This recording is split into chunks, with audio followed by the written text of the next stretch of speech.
Hello everybody, and welcome to week 2 of the Bring Back the Salmon Classroom Hatchery program. I'm your host Ben Teskey from the Ontario Federation of Anglers and Hunters. Today is an exciting day because this morning I drove to the hatchery and picked up our Atlantic salmon eggs, and we're going to be putting them into the tanks. But before I drove to the hatchery, I went on my daily walk. I try to spend at least a little bit of time in nature every single day. And in times that are challenging, I find this routine to be that much more important. So this morning I was on my walk and I saw this beautiful deer go bounding through the forest. And not long after that, I looked up into a tree and there was this red-tailed hawk resting at the top of the tree. And it made me think about just how much beauty there is in this world. Now, there are some very serious and destructive problems that are going on that need us to be involved, need us to care. We all need to have more respect for the world around us and for each other. But we also need to recognize that there is a lot of beauty and a lot of health that does exist in the world. I'm grateful every single day for this beauty and this health. And this gratitude motivates me to take action on those problems. Before we get to the eggs, we need to make sure that the hatcheries are ready. So we're going to check to make sure our air pump is working properly, that our temperature is correct, and our filter is functioning. And I gotta be honest, I came in here this morning and this chiller here was turned off, and I think I must have accidentally bumped it the last time I was in here and it turned off. Not a big issue, but it means that the temperature wasn't quite right. So I've put a bag full of ice inside this tank to help bring that temperature down, and I think by the time we're done loading this tank up, then this one will be ready. So let's just have a look. I want to show you all the functioning of the hatchery. And we'll just take the lid off here. And there is our filter functioning properly. We've got the air coming out of the air stone. It's perfect. And our temperature of this one, I don't know if you can see that very well or not. Probably not. Doesn't look like it's coming through very well on the camera, but it is sitting right at about 4 degrees. So we're going to put one of these at 4, and this one that's a little bit warmer, which is also all functioning along. You can see that bag of ice is melting. And we're going to run this one at about 7 degrees. So here are our eggs, and believe it or not, there are 100 eggs in this container. I know it doesn't look like that, and often people don't believe me, but I've had students in the past call me on that, and then they've counted them out and they've counted 100 eggs. They're just starting to develop these little dots in them, and I'm going to talk about that in a few minutes. I've put it in this larger pan filled with water from the tank.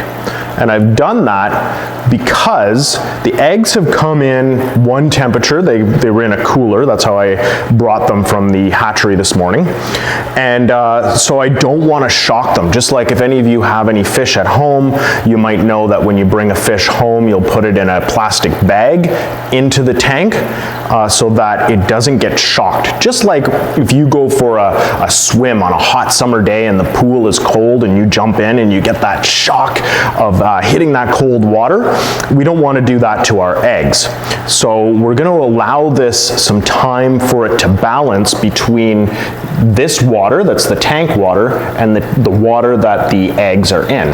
So in the meantime, I am going to show you one of these eggs up close. I've brought over there, I've got a little microscope hooked up to a computer, and so we're going to be able to have a little bit of a closer look at those eggs, and then we're going to have a little presentation from Jennifer Smith from Harwood Fish Culture Station, where these eggs came from, and she's going to explain a bit of the process of how we got the eggs and a little bit what goes on at Harwood Hatchery. All right, so I'm going to take one of these eggs over to our microscope. Okay, so here is an Atlantic salmon egg. I apologize for the quality of video. This microscope is not the greatest, but it does allow us to see inside the egg.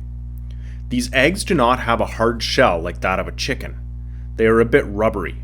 For these eggs, this is important because in nature they are laid in a gravel nest called a redd, in moving water, where they may be bounced around a bit. They won't easily crack open like a chicken egg would, but they are still fragile and I have to be careful with them. So what do we see here? Let's start on the right. See those two black spots? What do you think they are? These are the eyes.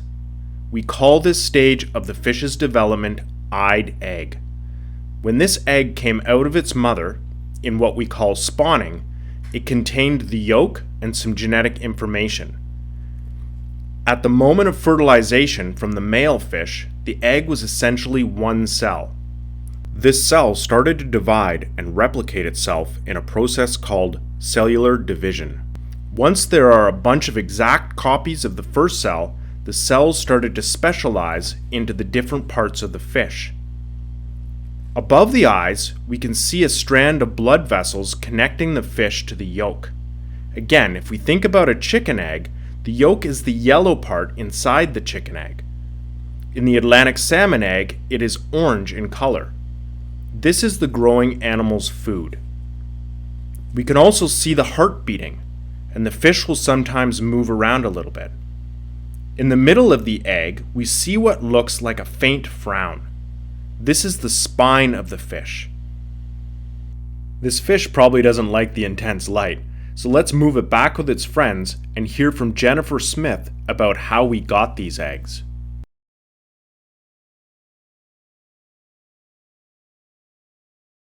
Hey guys, my name is Jenny and I'm the operations coordinator here at Harwood Fish Culture Station.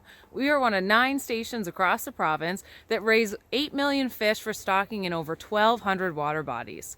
Our job is to raise these fish and stock them to support recreational fisheries and conserve biodiversity. Are you guys ready to come take a look? All of our fish come to us as eyed eggs. You can see the 2 little black dots are the baby fish inside. The eggs are loaded into incubation trays that look like this. They'll stay here for the next few weeks until they are ready to hatch out. Our staff come in every day and remove any of the dead eggs and make sure everything looks okay. Some species of fish produce very sticky eggs. This works fine in nature, but you can imagine it would make a lot of problems in fish culture, especially if we were to keep the eggs like we did for the brook trout. In this case, we use what's called a bell jar. It adds water continuously from the bottom and keeps the eggs moving, preventing them from sticking together and suffocating. These guys will continue to stay here until they start to hatch out. Once the eggs hatch, we put the fry, or baby fish, into what we call a super trough. It allows us to keep a close eye on them and continue to monitor their health and growth. You'll see these guys have a big orange belly. That's called a yolk sac, and they'll use that as their nutrients until it's all gone, at which point they'll have to come to the surface looking for food. When they do that, it's called a swim-up fry, and at that point we would drop them down into these much larger tanks. Here are some slightly older brook trout fry. You can see that their yolk sac is almost gone and they'll begin to start swimming to the surface looking for feed. These fish are incredibly sensitive at this stage and require a lot of care from our technicians. As fish get older, they don't require near as much care from our staff. They become fairly self-dependent and all they require is routine feeding and cleaning. Some of our units are equipped with an automatic feeder that calculates their growth weight and predicts how much to feed every day.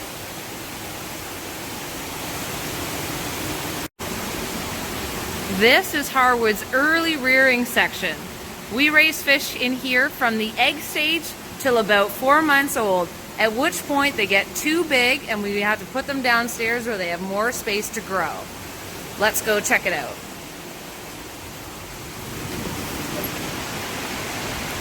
This is our advanced rearing. As you can see, we've got some circular tanks and a bunch of big raceways. Hardwood is called a two-pass system because water flows into these upper raceways and then is reused down here in these raceways in order to get more bang for our buck in terms of our water usage. In these tanks, we keep a variety of different fish. Here are some rainbow trout that are going to be stocked in the next few months. Fish stay in our system for about 18 months until they're ready to be stocked out. Every day our technicians come down to feed the fish, clean the tanks, and check on water quality for things like oxygen, lighting, and turbidity. Here's one of our smaller stocking trucks that we use to transport fish. When we're ready to stock the fish, we fill the tanks with water, load them with fish, turn on the oxygen, and we're good to go. Although we stock most of our fish, some of the fish we keep around until they hit adulthood. We use those fish as our future supply of eggs. We call these fish our brood stock. During the spawning season, we check the fish to make sure they are ripe. Ripe means if a fish is ready to produce eggs or not. This is an adult rainbow trout. Every single fish is tagged with a unique microchip the size of a grain of rice. When we're ready to spawn, we scan each fish using a pit tag reader, and that gives a unique numerical code. Eggs are collected from each female by applying constant pressure across the abdomen. Each female can contain up to 3,000 eggs. Milt is collected in the same manner. Once the milt is added to the eggs, we need to add water to activate both the eggs and the sperm to begin the fertilization process. We gently swirl the eggs to ensure even mixing of the milt and to make sure every egg has contact with sperm.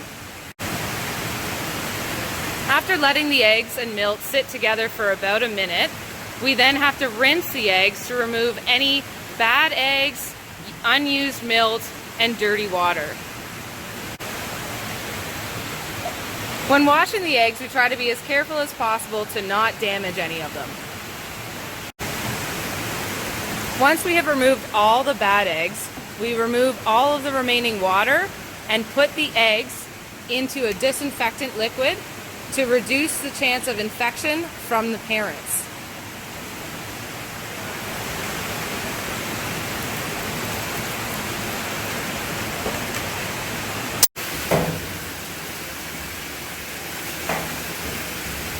After disinfection, the eggs are left to water harden for 2 hours.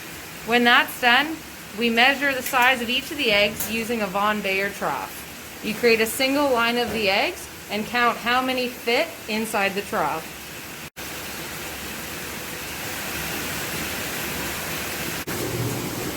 After measuring out all the eggs, they are again disinfected to remove any diseases and bacteria, and then they are placed into incubation stacks where they will stay for the next 4 weeks.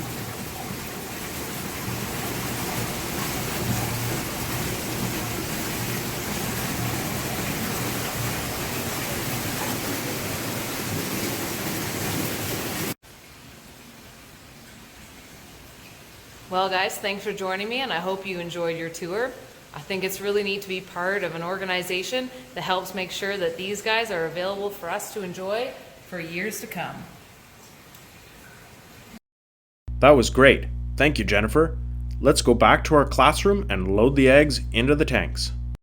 The temperature is now balanced between inside of our egg tray and the outer tray. So I'm just going to show you some of the equipment that I'm going to use today to do this. We have our incubating tray, the condo, and it's got 2 sides to it. So the eggs are going to be fitting in there. One side is clear so we can see into it, but you can see on this that the holes are quite large. So if I just try and put these eggs directly into here, they're gonna tumble all over the place. I'm gonna get multiple eggs in some of these condos, and I don't wanna do that. I wanna get one in each. There are 200 holes in here, 200 apartments, and we have 100 eggs, so we're gonna half fill this condo tray.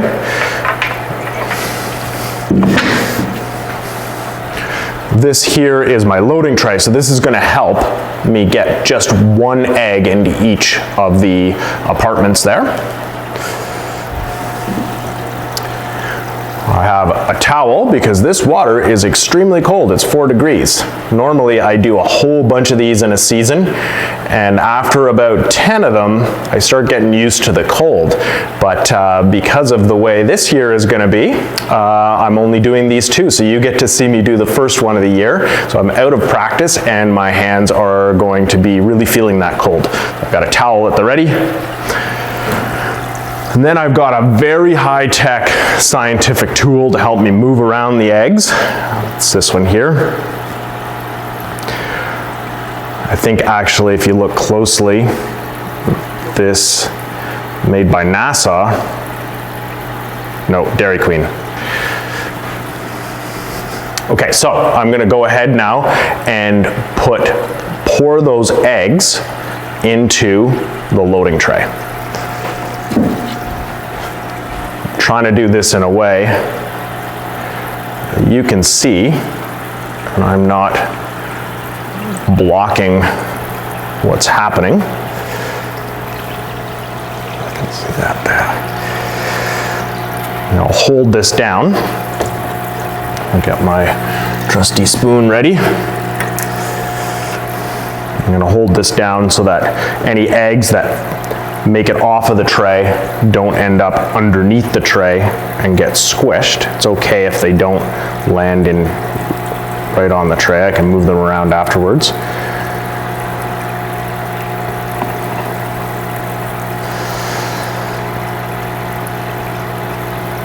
You'll notice some of these eggs have a bit of white on them, and that is not a good sign for them.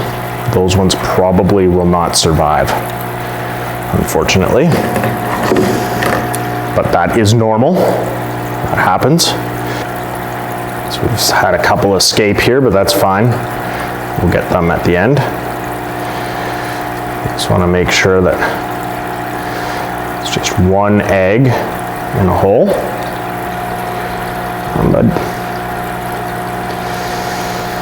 All right, that's looking pretty good now.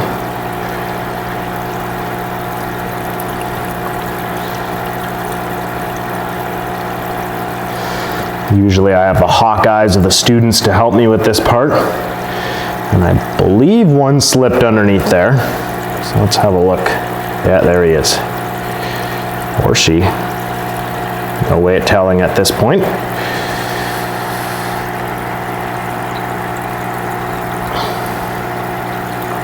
All right, so that's pretty good. Oh, there's one there.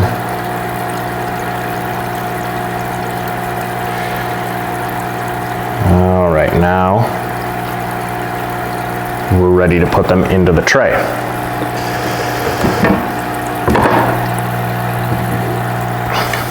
So this fits just right over top of it and kind of clicks in place. And then I just have to flip it over. Give this a little bit of a tap. And if I've got a little tub, pour some water over it as well, just to wash the egg down out of the loading tray and into the incubating tray.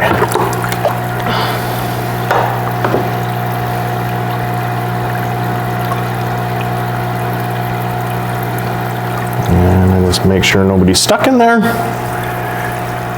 and that's good.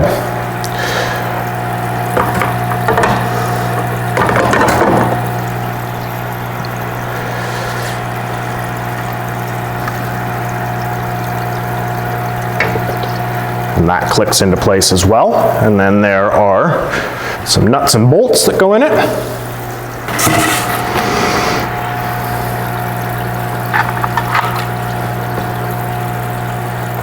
And these eggs can come out of the water just momentarily, as long as they stay wet, not dry out.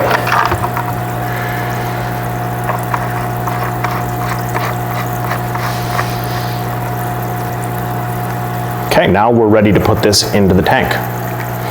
All right, so you can see how this wants to float on the top of the tank, and I don't want that, and it's got air in it right now, so I've got to get the air out of here, so I'm going to push it under. You'll see the air bubbles come out, and I'll just turn it back and forth. Oh yeah, that feels good. 4-degree water, kind of burns.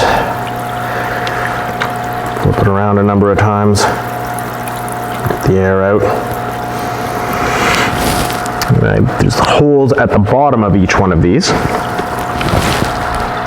little condo units.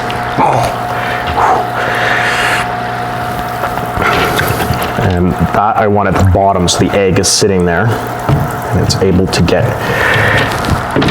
oxygen to it that's in the water. Then I'm going to use the gravel to pin it in place.